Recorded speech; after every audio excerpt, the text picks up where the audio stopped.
지난주에는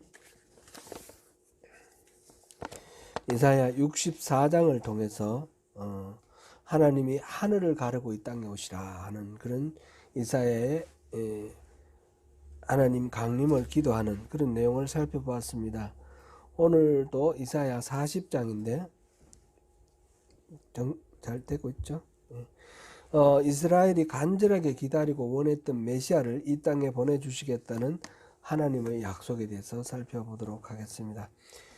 지난주에 잠깐 말씀을 드렸지만 이사야는 66장까지 있는데 39장까지와 그 이후로 크게 대별할 수가 있습니다. 39장까지는 대체로 반드시 그런 건 아니고요. 대체로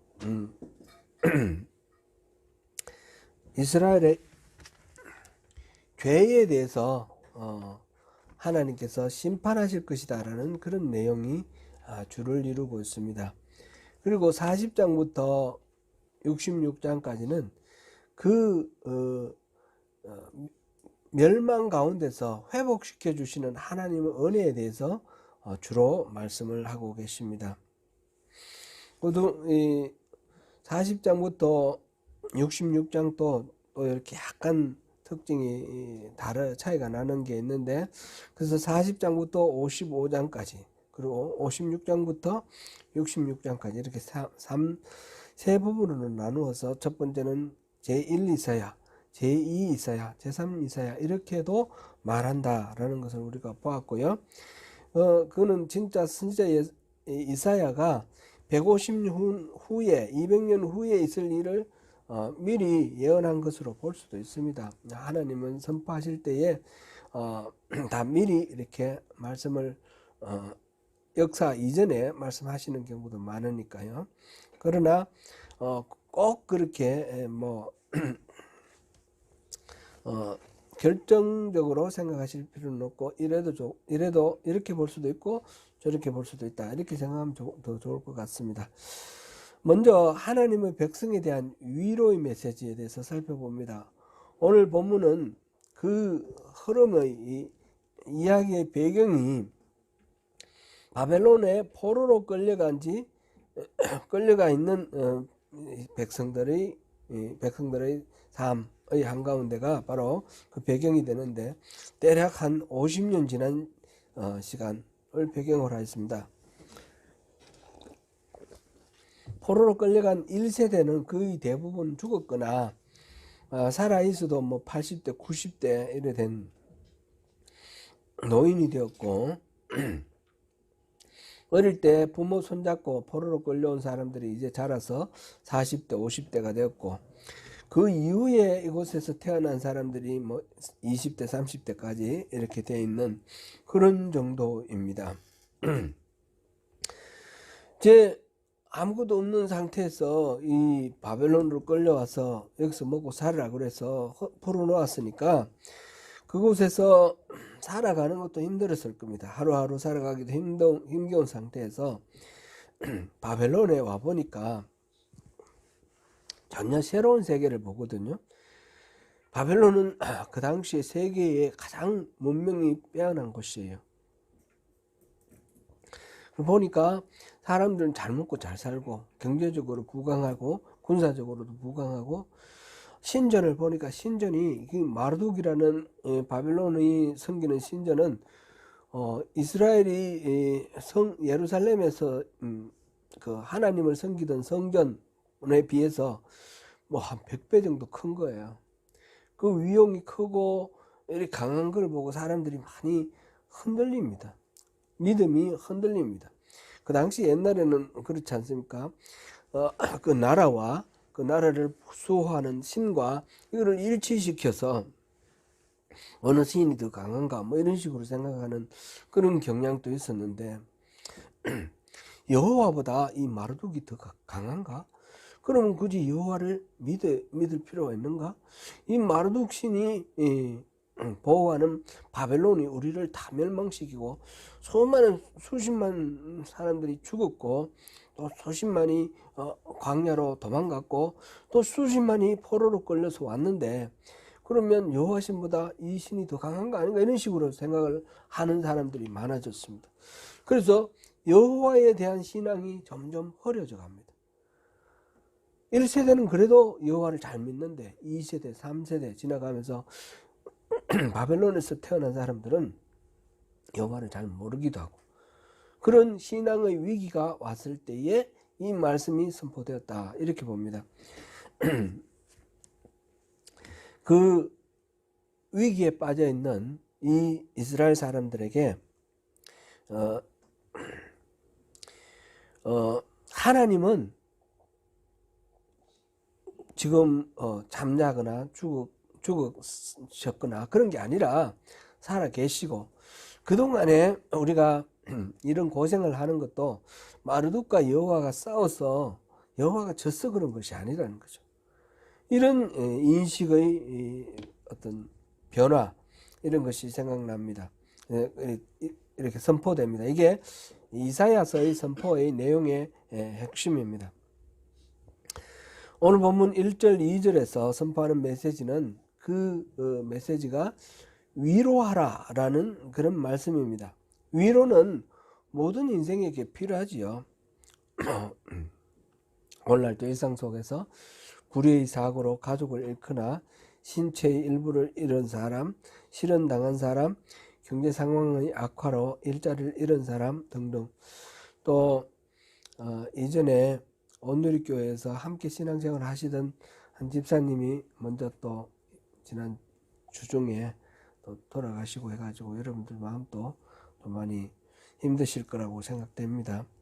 이런 일들, 세상에서 위로가 필요한 부분은 아주 다양합니다.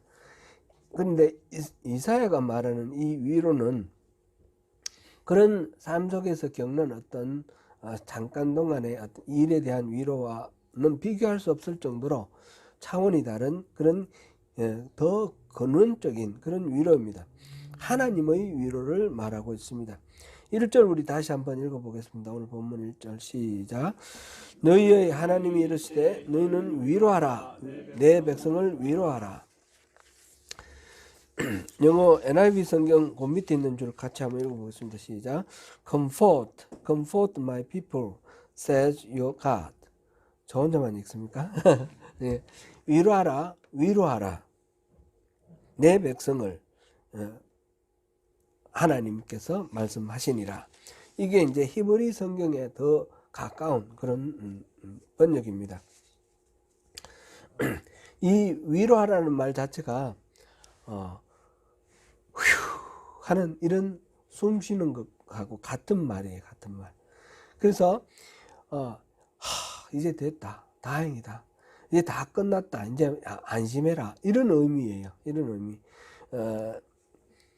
그래서 위로하라 라는 말이 하나님께서 이사야에게 너 백성들을 위로하라 이렇게 하는 것이 첫 번째 1차적인 의미이지만, 이사야가 그대로 선포를 했잖아요. 위로하라, 위로하라 했으니까 서로서로 여러분들 백성들끼리 서로서로 위로하라. 그래서 하나님의 위로가 우리 각 사람을 통해서 서로에게 미치는 그런 은혜를 지금 선포하고 있는 것입니다. 이어서 이스라엘을 위로하시는 이유를 말씀하시는데 본문 2절 같이 읽어봅니다. 시작. 너희는 예루살렘의 마음에 닿도록 말하며 그것에게 외치라. 그 노역의 때가 끝났고 그 죄악이 사함을 받았느니라. 그의 모든 죄로 말미암아 여호와의 손에서 벌을 배나 받았느니라 할지니라 하시니라. 이사야는 이 위로의 내용을 세 가지로 말하고 있습니다. 하나는 이제 노역이 끝났다. 두 번째는 죄악이 용서되었다. 세 번째는 벌을 2배나 받았다. 노역은 이제 포로로 끌려와서 강제노동 당하는 거죠. 강제노동하는 거. 그러니까 노예의 상태를 말하는데 이제 노예의 상태는 끝났다. 이제 해방, 자유가 이제 이루어졌다. 그런 이야기고, 그 이유는 이 죄악이 용서받았고 죄에 대한 벌을 2배나 갚았기 때문이다. 그런 내용입니다. 앞서 잠깐 이렇게 언급이 됐지만 이스라엘 사람들은 지금 포로로 끌려와서 보면서 하나님과 마르둑을 비교를 하면서 하나님은 약하구나 이런 생각에서 하나님을 떠나는 생각들도 있었습니다. 그래서 이스라엘의 멸망 원인을 바로 하나님이 약했다 이렇게 생각하는 겁니다. 그거는 아니지 않습니까? 그래서 그게 아니다. 하나님이 강하시다. 마르독은 아무것도 아니다. 이렇게 말을 하면 그런데 왜 우리는 망했느냐? 그래 이스라엘은 자기들이 망한 이유를 궁금해하는 겁니다. 포로로 끌려가서 살아가는 동안 계속해서 가장 궁금한 것이 왜 우리는 망했는가? 하나님이 살아계시고 하나님의 집 여호와의 성전이 예루살렘에 있는데 왜 망했는가? 이사야를 통해서 지금 하시는 말씀은 이제 노역의 때가 끝났다. 죄가 용서받았다. 죄 때문에 망했다라는 거죠. 범죄의 결과로 망했던 거고 그 범죄의 결과로 멸망 그리고 그 포로로 끌려와서 고난당하는 이거 모두 다가 징계다 이렇게 해석하는 겁니다. 그리고 이 징계는 2배나 갚았다. 이제 2배나 갚았으니까 징계는 충분히 받았다. 이제 자유하다. 하나님께서 약해서 나라가 망한 게 아니었고 강하심에도 불구하고 이스라엘의 범죄 그 때문에 망했는데 이제 그 모든 그 범죄에 대한 심판 징계가 끝나고 이제 해방되었다. 이거는 사실상 이스라엘 사람들이 계속해서 고민하는 건데 열왕기 상하의 그 결론이 그겁니다. 열왕기 상하가 히브리 성서로 따지면 예언서입니다. 우리는 역사서라고 그러는데 히브리 사람들이 분류할 때는 예언서라고 부릅니다. 왜 예언서냐? 하나님의 뜻을 받아서 사람들은 잘 모르는데 하나님의 뜻을 받아서 그것을 전한다. 예언이라는 말은 미리 말한다라는 그런 의미인데 미리 말한다, 미리 맡겨놓는다, 신탁하고 의미가 같습니다. 근데 이 말은 미래에 일어날 일을 미리 알아서 말한다 이런 의미도 있어요. 그렇지만 그것만 있는 것이 아니라 과거에 있었던 어떤 일이나 현재에 일어나고 있는 어떤 일이 무슨 의미인지에 대해서 다른 사람들은 모르는데 그 선지자 먼저 아는 사람에게 먼저 알려주시는 거예요. 하나님이 먼저 알려주셔서 선지한다, predict, 선지한다 또는 foresee, 미리 본다, 선견 이렇게 해서 미리 보고 미리 알아서 predict는 미리 말한다는 뜻이죠. 예언을 하는 그런 것입니다. 그러니까 지금 이사야 선지자가 말하는 이 선포하는 이 내용하고 열왕기에서 말하는 내용하고 같은 겁니다. 일치하는 겁니다. 그리고 이제 귀환을 해서 포로로 끌려 있는 동안 열왕기를 썼고 귀환을 해서 예루살렘으로 돌아간 귀환한 사람들이 이스라엘 사람들이 쓴 것이 역대기인데 역대기에서도 나라가 멸망한 이유는 바로 우리가 범죄했기 때문이다. 그 범죄는 가장 큰 범죄가 뭡니까? 우상숭배입니다. 우상숭배를 하고 열왕기에서는 하나님의 통치권에 대한 불순종에 주로 초점이 맞춰졌고 역대기에서는 하나님에 대한 제사가 제대로 안 이루어졌다. 여기 초점이 맞춰졌습니다. 결국은 다 하나님을 바로 섬기지 못했다는 겁니다. 그래서 나라가 망한 것이고 이제 그 망한 그 죄에 대한 이 벌은 이제 2배나 갚았다. 이 선포를 듣는 이스라엘 사람들은 얼마나 감격스럽겠습니까? 자기들이 섬기던 신이 힘이 없어서 망했는가 했더니 그게 아니고 이 신은 정말 위대한 신이라는 거 확실하고 자기들이 잘못해서 죄를 지어서 벌을 받았는데 그 벌이 이제 끝났다는 겁니다.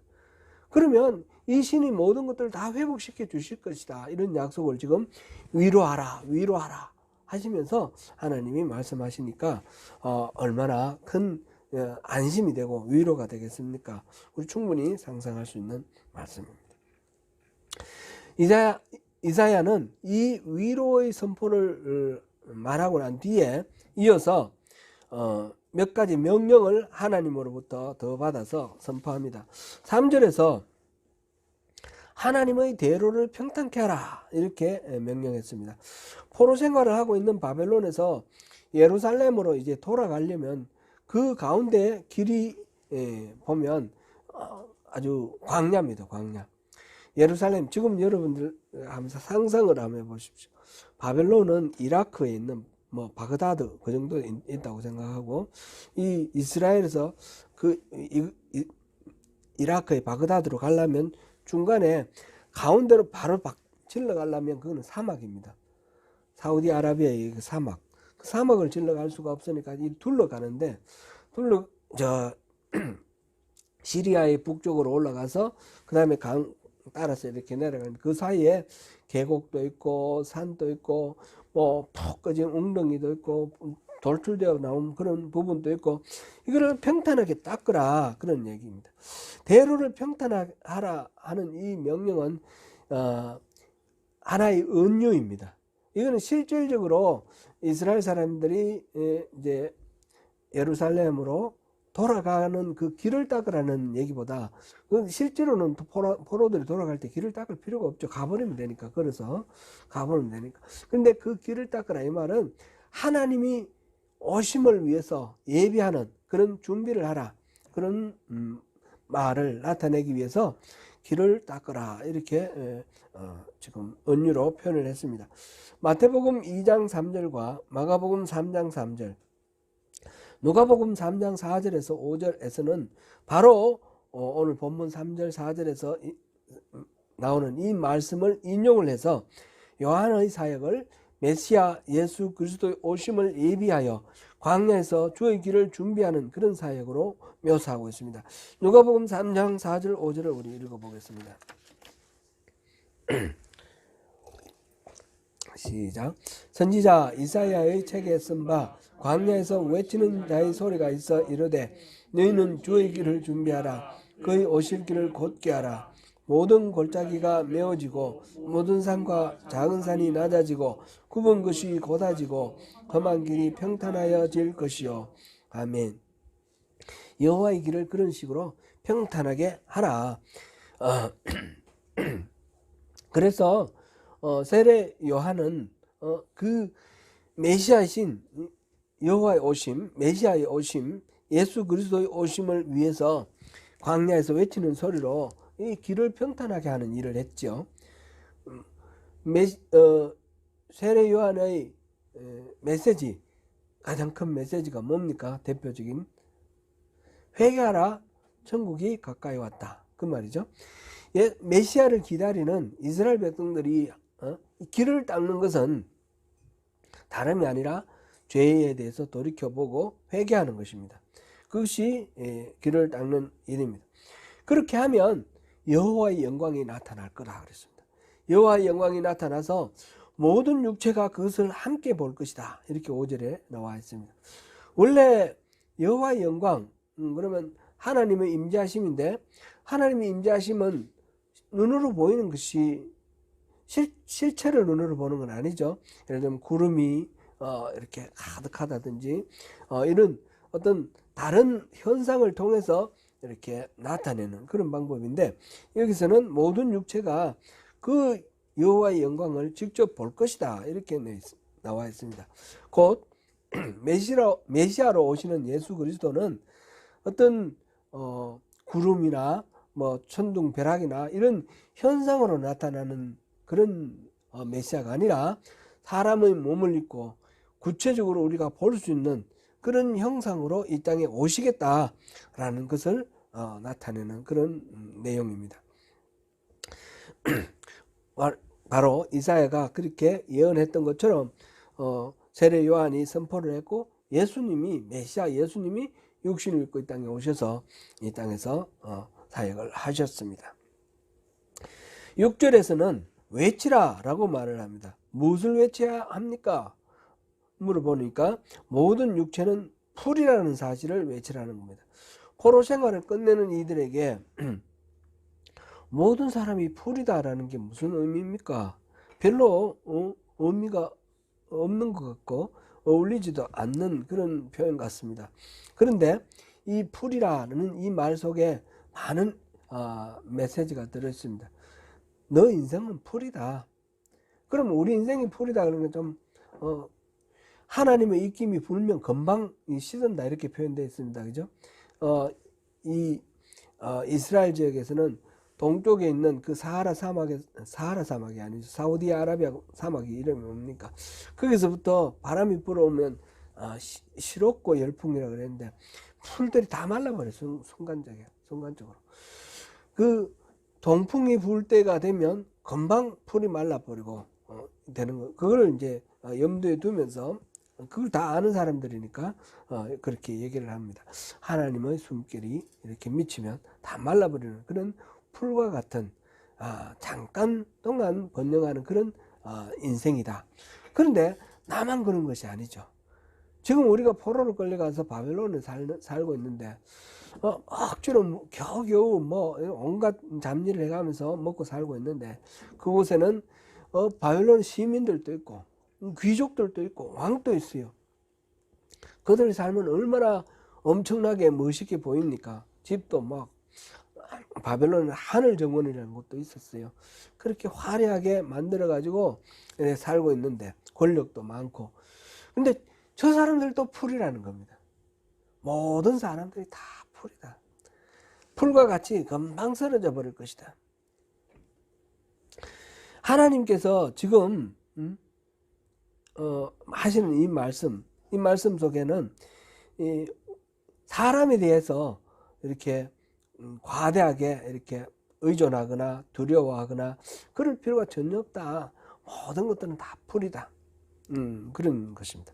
인간은 누구나 소시민이나 왕이나 늙고 병들고 죽는 연약한 존재입니다. 이런 인간에 대한 바른 이해가 있어야지 이 포로된 상태에서 벗어나는 것이 의미가 있습니다. 노예근성이라는 말이 있지 않습니까?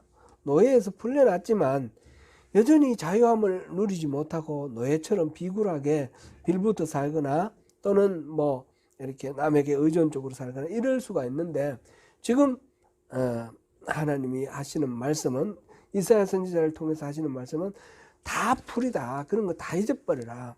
그러면서 오로지 한 가지 시들지 않는 것이 있어요. 영원히 시들지 않는 것이 있습니다. 뭡니까? 하나님의 말씀. 그럼 우리가 두려워하고 우리가 의지할 바는 뭡니까? 오직 하나님의 말씀 하나입니다. 그 하나님의 말씀 하나만 우리가 붙들고 있으면 된다는 겁니다.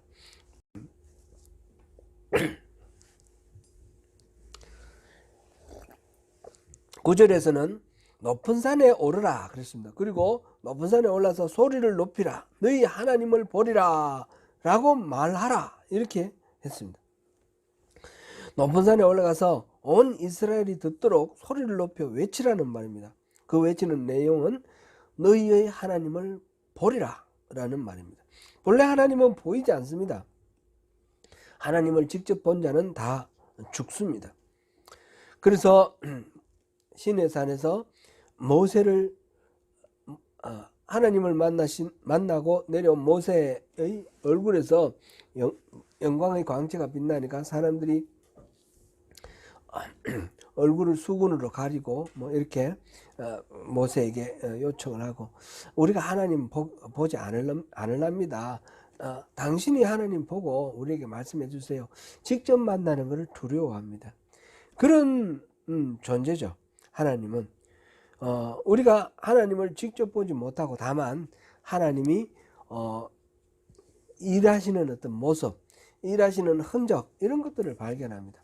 예를 들면 우리가 성령을 얘기를 할 때 바람을 비유를 많이 하죠.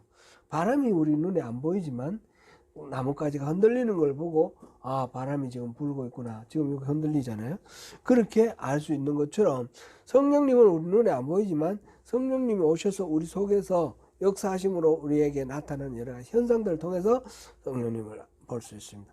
하나님은 그런 식으로 우리 눈에 직접 볼 수 없는 방식으로 우리가 이해를 하고 있는데 그 하나님을 보리라 라고 말을 하는 겁니다. 지금 하나님을 직접 눈으로 보게 될 것이다. 지금 세 가지 지금 3절 외치는 자의 소리요. 여기서부터 그 다음에 6절, 9절 세 가지 명령인데 이 세 가지 명령을 통해서 나타내는 바는 뭡니까? 미리 준비하라. 메시아가 오실 것이다. 그 메시아는 추상적이고 막연한 개념이라든지 뭐 이런 존재가 아니고 살아있는 실체로, 실질적인 존재로 오실 것이다. 그러면 우리 모두가 다 그 메시아, 오시는 메시아, 하나님의 그 사자, 그 메시아를 보게 될 것이다. 우리 눈으로 보게 될 것이다. 그렇게 이야기를 합니다. 그리고 선지자는, 이 미사야는 하나님의 그 모습을 두 가지로 묘사를 합니다. 10절에서는 보라, 주 여호와께서 장차 강한 자로 임할 것이다. 강한 자라고 이렇게 표현을 했습니다. 강한 용사입니다. 하나님은 바벨론 군사들을 충분히 물리치고 바벨론을 멸망시킬 만큼 그런 강한 군대, 강한 용사이십니다. 뿐만 아니라 구원 얻은 백성을 인도하여 내실 만큼 충분히 재정적으로도 넉넉하시고 또 군사력도 가지신 분. 우리가 생각하기 쉽게 말하자면 우리를 충분히 구원하셔서 적으로부터 보호해 주시고 또 먹고 살 수 있도록 해 주실 수 있는 그런 능력이 충분하신 분이다. 강한 사람입니다. 강한 사람. 그렇게 표현을 했고요. 또 11절에는 목자로 표현을 했습니다. 목자. 아주 자상하신 목자. 이 내용은 자기 백성을 다스리고 보호하시는 분이다라는 의미죠. 포로 상태에서 해방되어 돌아가는 이스라엘 사람들을 따뜻하게 보호해 주시고 안전하게 지켜주시는 그런 하나님. 궁극적으로는 지금 당장 바벨론에서 포로로 돌아가는 그 상태를 말하지만 이 이야기는 오실 메시아, 이 땅의 죄와 악에 시달리고 힘겨워하고 있는 인간들을 구원해 내실 그 메시아를 상정하고 있습니다. 그 메시아의 재림하실 때의 온전한 모습으로 우리 모두를 보호하시고 부르실 것이다. 그런 말씀을 지금 이사야 선지자가 중의법으로 그렇게 이야기를 하고 있습니다. 이상에서 살펴본 바벨론 포로의 귀환은 말하자면 그리스도의 속죄 사역, 그리스도가 해방시켜서 끌어내서 해방시켜서 우리를 영원한 하나님의 나라로 이렇게 만들어 가시는 구원의 보정이다. 이렇게 표현할 수 있겠습니다. 이렇게 볼 때 메시아의 오심은 단순히 이스라엘 민족의 회복만을 위한 것이 아니라는 것을 알 수 있습니다. 이스라엘 민족의 회복을 통해서 타락한 인류의 회복을 지금 이렇게 대유법이라고 그러나요? 하나를 대표해서 전체를 나타내는 그런 비유로 지금 얘기를 하고 있습니다. 메시아의 오심에 대해서는 구약 성경에는 이런 식으로 이사야에서 지금 여러 군데서 나오는데 이렇게 등장하는 다양한 모습으로 제시되어 있습니다. 그 예언들이 이렇게 오신 이 메시아가 예수님과 어떻게 연결이 되느냐, 그거는 이렇게 성경에서 예언되어 있던 일들이 실제로 예수님의 삶을 보니까 다 성취되었다. 성취된 걸 보니까 이분이 예언된 메시아가 맞다. 이렇게 우리가 일반적으로 이해할 수가 있겠습니다. 곧 예수님께서 성경에서 예언된 메시아의 성품과 특성 이런 것들을 다 드러낸다는 거죠. 뭐 다른 여러 가지 있겠지만 몇 가지만 보면 이사야서 7장 14절 우리 같이 한번 보겠습니다. 7장 14절 같이 읽습니다. 그러므로 주께서 친히 징조를 너희에게 주실 것이라. 보라, 처녀가 잉태하여 아들을 낳을 것이요 그 이름은 임마누엘이라 하리라. 이사야 선지자를 통해서 선포된 이 임마누엘로 오실 메시아, 이 메시아에 대해서 예수님이 바로 그분이더라. 알고 보니까 그분이더라. 그게 이제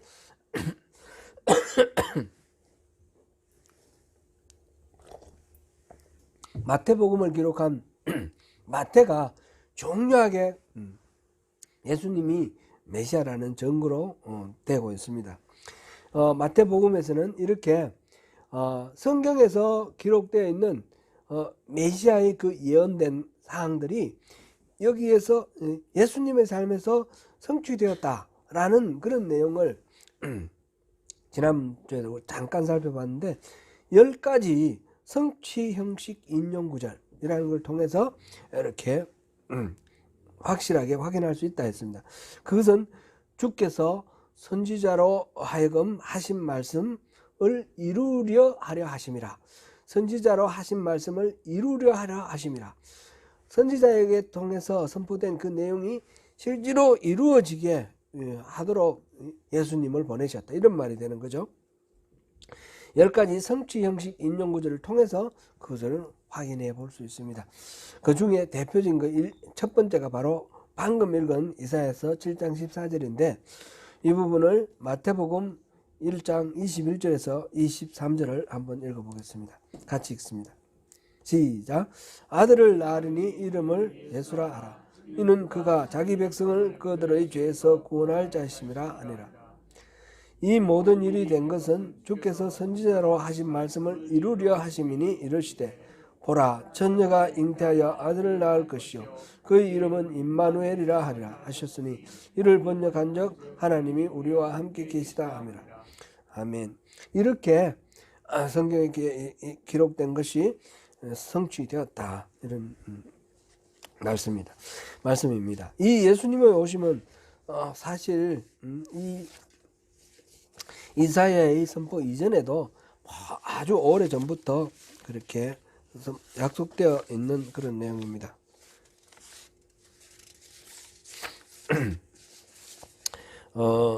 창세기 22장 18절 한번 읽어보겠습니다. 시작. 또 내 씨로 말미암아 천하 만민의 복을 받으리니 이는 내가 나의 말을 준행하였음이라 하셨다 아니라. 메시아는 단순히 망한 유다 백성들을 회복시키기 위한 민족 영웅으로 오시는 것이 아닙니다. 메시아는 우리 인간 전체를 죄와 어둠으로부터 떨어뜨린 사단을 물리치는 궁극적인 구원을 위해 오셨습니다.